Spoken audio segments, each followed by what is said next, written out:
everyone, this is Tejas, and this video is for the third party integration using the APIs. So, we will be dealing on what API is and the differentiation between the two specific APIs, and we will be dealing with the use case of implementing this API into our VRO. So, let me just tell you a brief about a web service. A web service, in very broad terms, is a method of communication between two applications or electronic devices over the www, that is the World Wide Web. So basically, the web services are of two types. It's the SOAP or it's the REST. SOAP is Simple Object Access Protocol, and REST is the Representational State Transfer. So SOAP is basically a protocol. It just includes a WSDL which has the required information on what the web service does in addition to the location of web service. That is, it defines a standard communication protocol specification for XML-based message exchange. SOAP uses different protocols. That is, the different transport protocols such as HTTP and SMTP. While the REST is an architectural style in which a web service can only be treated as a RESTful service.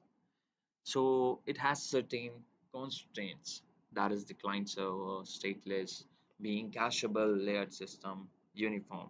It describes a set of architectural principles by which data can be transmitted over a standardized interface, that is HTTP. It does not contain any additional messaging layer and focuses on design rules for creating stateless service.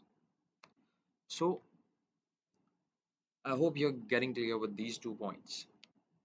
And now, for being the visual part on this side, let me just tell you that SOAP is like Web Service Description Language. First of all, it stands for Web Services Description Language. Describes a common set of rules to define the message, bindings, operations, and location of the service. WSDL is akin to a contract to define the interface that the service offers. So, SOAP can make use of REST since SOAP is a protocol and REST is an architectural pattern. REST can make use of SOAP as the underlying protocol for web services because in the end, it's just an architectural pattern. So moving on to the next slide. SOAP can make use of REST since SOAP is a protocol. We have done with this. So SOAP uses services interfaces to expose its functionality to client. In SOAP, the visual file provides the client with necessary information which can be used to understand certain specific things with respect to what the API is hitting to the specific resource element. So SOAP web services such as JAX-WAX are useful for asynchronous processing and invocation. So while on the REST side, REST is useful for restricted profile devices such as mobile. REST services are used to integrate with existing websites and are exposed with XML so that HTML pages can consume the same with ease. A REST-based implementation is simple compared to SOAP. These are the uniform service locators to access the components of the hardware.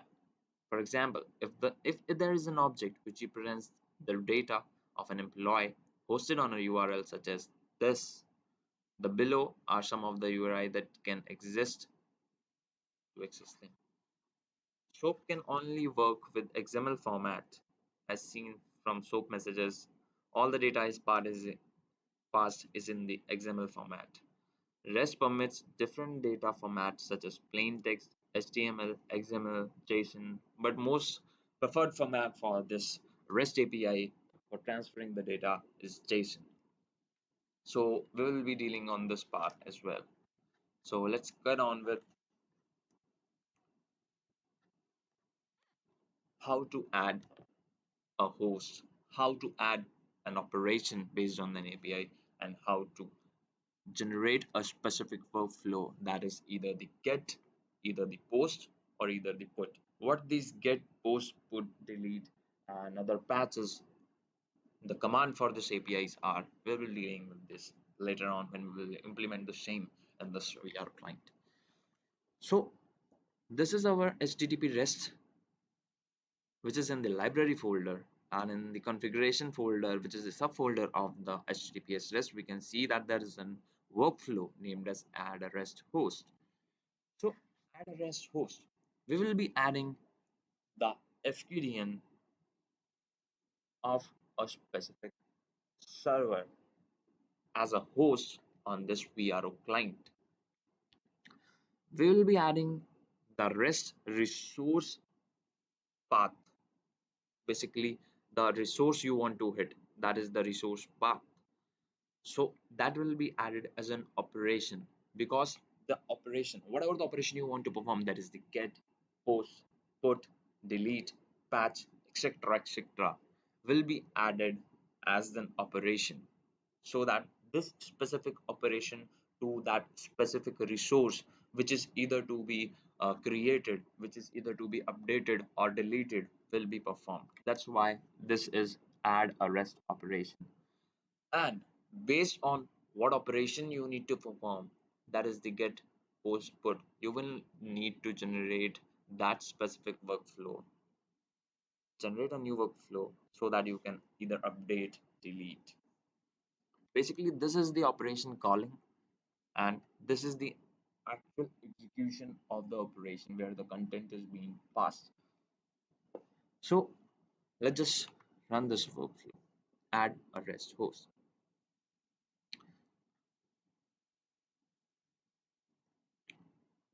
So this is our Snow portal, which I will be adding as a REST host.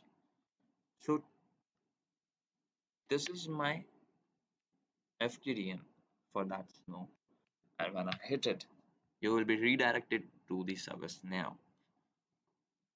This is my service now. So when I get this portal, that is my till my FQDN URL, till my FQDN, this will be added as an host, so it knows to what specific URL it needs to hit to perform a certain set of operation, to hit whether either the incident resource or the profile resource or the asset resource, or whatever the resource it wants to hit, that will be added in operation. So this is my FQDN, and see, there is a name what you want to perform. Suppose this is my UAT environment, so I'm giving this as UAT, and URL is still my FQDN. Connection timeout, connection operation timeout. These specific values are known to you while we have done you have gone through these videos of various integrations of VRA and VRO. So you know what these values are. So we set this value to be yes, automatically URL redirection. That is, if a URL is being redirected from one host, that means from one side to other side, that is, it needs to be yes, because this will automatically redirect that specific path from where it wants to hit, and to what point, to what resource it wants to hit. If there is not a direct path, there is a redirection. So you need to put this yes, otherwise you won't be able to perform any operation on that. It will show you an error. Next, what kind of authentication mechanism you want to read? Either it is digest, NTLM, Kerberos, basic. We go with Kerberos right now. And next, shared session. You know what shared session is. We have already done this in the previous two videos. And authentication username, authentication password. This username and this password is for my account which is being added on the service now. This is my service account. This has been added on the users group in ServiceNow, so that I will be able to access my ServiceNow with this. And this account has specific rights to perform, modify certain set of resources on the ServiceNow portal. So I will give my password and next I will use proxy now. Let these values be default and submit it. This submit button is grayed out because we have not given the password yet. So let me just show you, we have already added this host.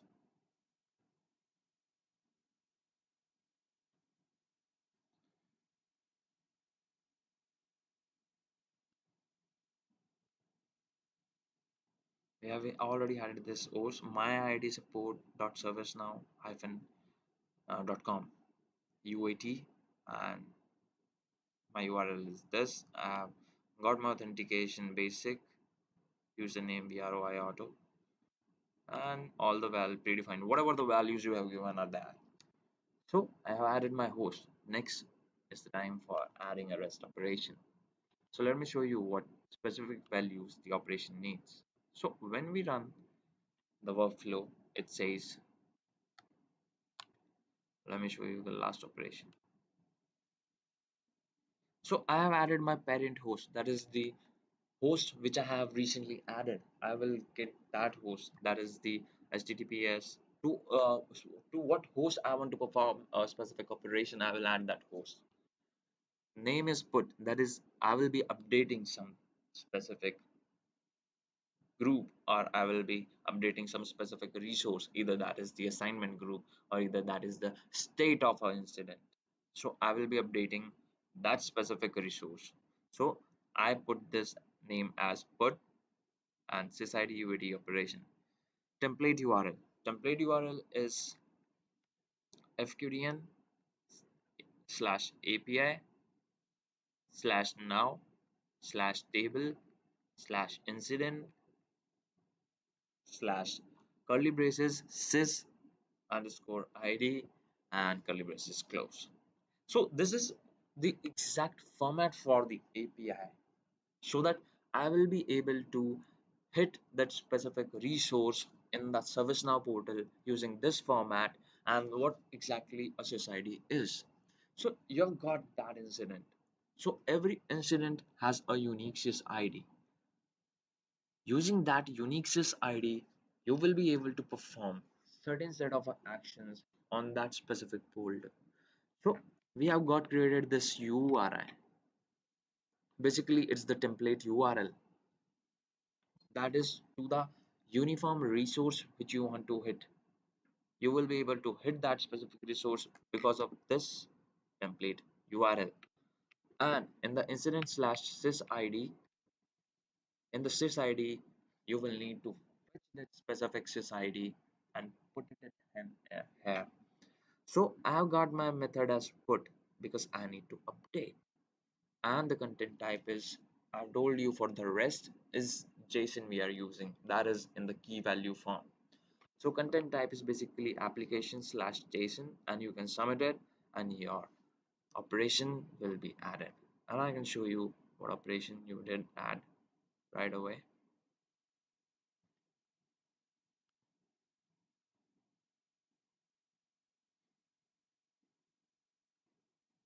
See, that is put method application slash JSON put sysID UID operation and put that specific.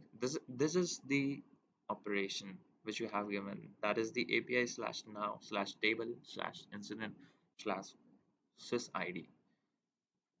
So what you need to do now? So let's get on with generate a new workflow from a REST operation. So when you generate a new workflow, suppose I've got on with like put method, so I need to update it. So I will select my put operation. This is my host. This is my put operation. I will select my put operation and I will give my content type as application slash JSON. Name is same, folder I have given this as task1. So I have generated a workflow for put method which I have located in task1. So when you submit it, your workflow gets generated and being located in the task 1 folder. So let's get on with task 1. There it is. Put UAD operations sys ID. So when you get this workflow, you can see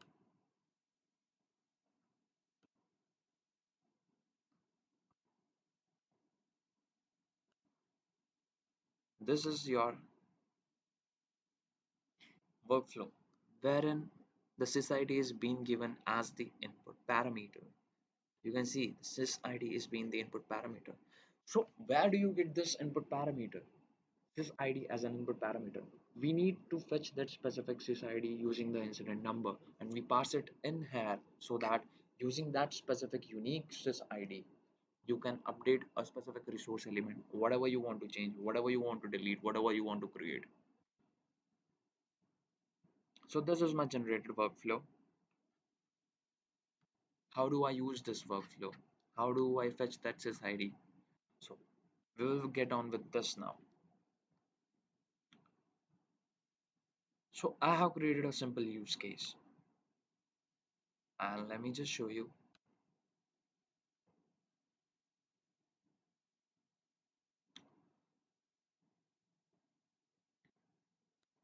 In execution task, I will first show you how to fetch a sys ID. There is a fetch sys ID workflow which I have created, and in this workflow, you can see this is my workflow wherein the input parameter is incident number, and in using this incident number, that is the input parameters, you can see there is incident number, and using this incident number, I will be able to get my sys ID. Let's just run this. This is my incident number. Just check this state whether the incident number, that is this specific ticket, is closed, resolved, or in which state it is. So let's just see this. So this workflow is successful and you can see that you have got assess ID this. So this is the unique ID for that specific incident number. And when you can see that this is assigned to HCLDC Wintel. So the ticket is not yet closed. So you can copy the ticket and we can see like using this ticket. So this is how your sys ID gets generated.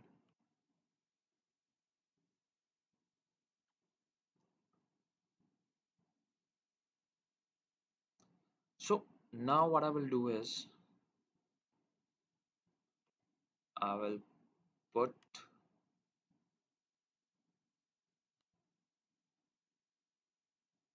and using this sys ID, you do one thing. I will show you the whole use case. Check server connectivity.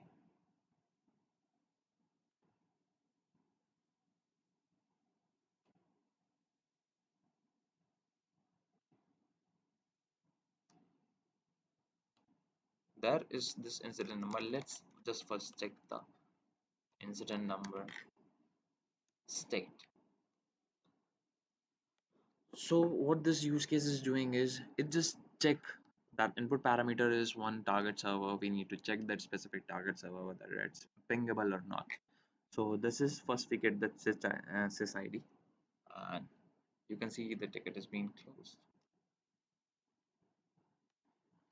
So we won't be able to perform a certain set of action on that ticket which is being closed. So we will go to our ticket and we'll create a new ticket and service now.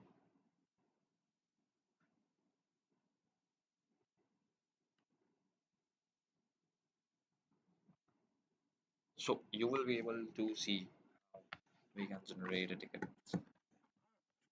requester. put in the name here.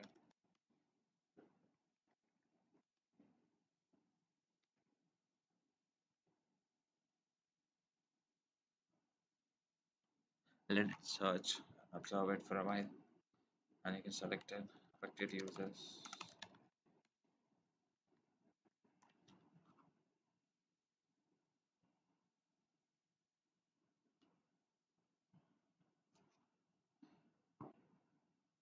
select it, contact number, give the contact number 98,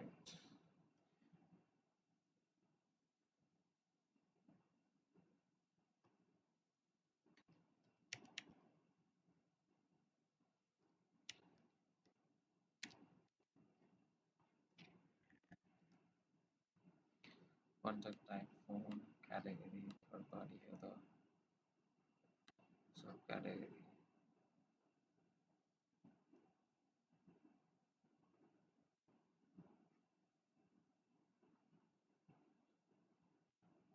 impact, urgency, low, assignment group, SEL tools I automate, and there are no other fields left blank. So we just need to give the testing of the server connectivity,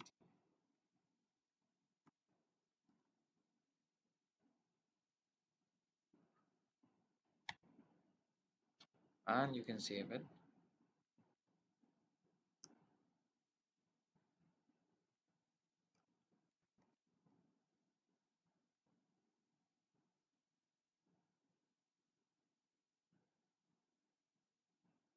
So your ticket is generated. I've already copied this incident number, and see, now you can see the state of the ticket is new.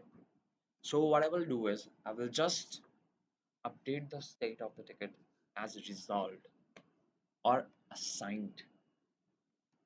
If it's resolved, it will be assigned to HCL tools I automate. If it's pending or the use case get fails, so it will be the state will be assigned and the assignment group will be HCL tools winter, HCL DC winter. So we have got this sys.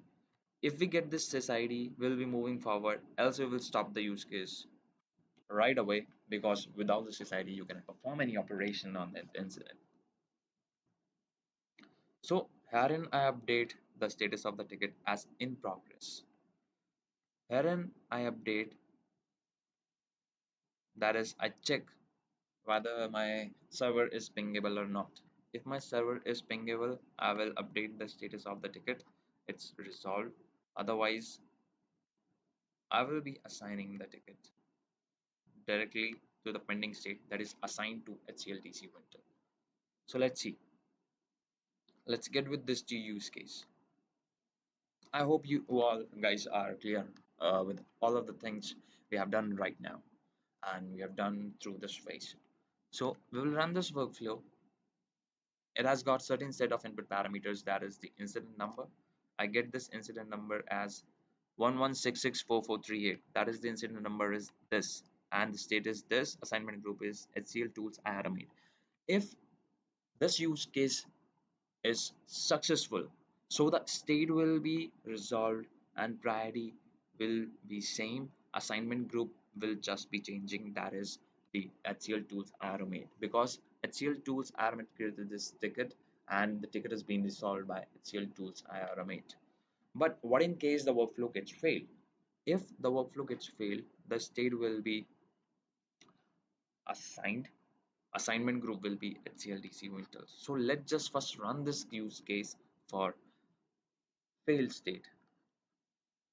If my server is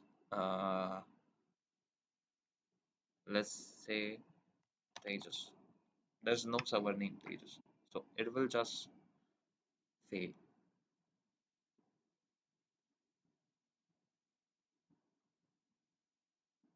So it's pinging right away. You can see the state is in progress or it will be assigned right now, because you can see this task is done and it's to ticket pending. So let me just show you the scenario. It just fetched the sys ID. It has got the sys ID, and after getting the sys ID, it gets the status in progress, and after checking whether the server is pingable or not. So since there is no servers named as stages, so it go into the false state, host unreachable, and the ticket of the state is set to pending. So INC 116644. My incident number was 38.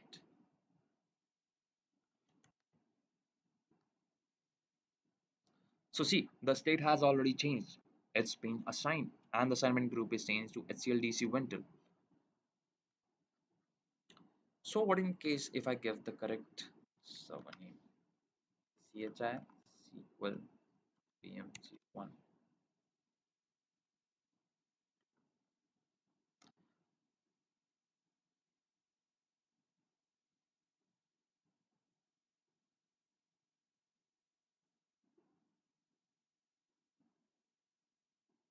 False, because that's also not any server name as CHI SQL VM01.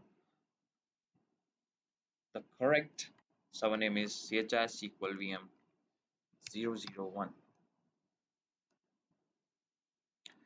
The state is still in progress, I mean assigned to HCLDC Winter.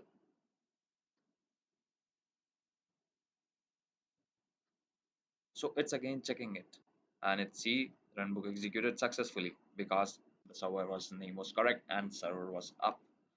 So you can see now when I refresh it,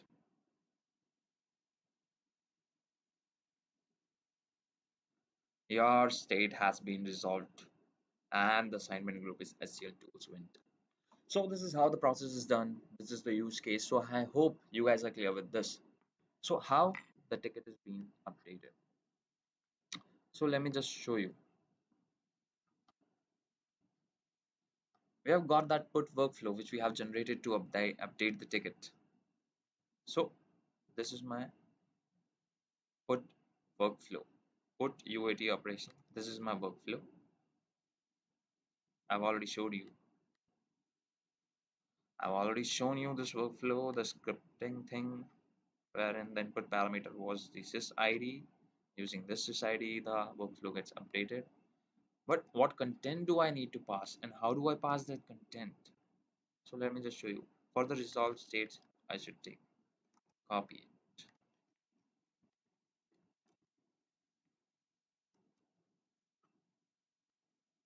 Now, I already told you I'm using the REST API and the JSON. With JSON, I will play.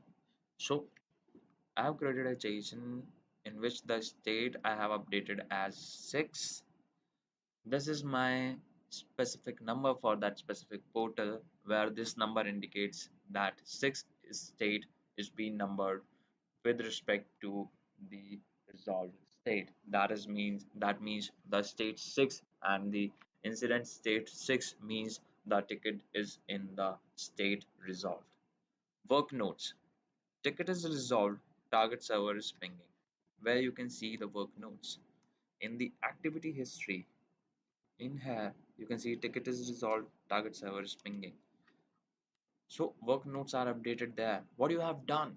What exactly is being done? Either the server was pingable or the server was encountering some error. So that you can print in here. You can throw the dynamic errors. Assignment group. Assignment group is basically this part where you update HCL tools IRM8 or the HCL DC Winter. So I have changed my assignment group to HCL tools IRM8 in case of the resolved state, while in case of the failed state I have updated my assignment group as HCL DC Winter. So this is how the parameters are being passed so that you can update a specific resource. So these are the resources which are being hit from the VRO using the REST API of this portal, so that you can update the tickets, the states, the assignment groups, or any resource you want to hit of that specific API. You can do it using this method. So this is how the third-party integration using the API is done, and you can play with these APIs. You hit any resource you want to play with, and you can perform your tasks. So thank you guys. I hope you all guys are clear with this. And if any error, please contact. Thank you.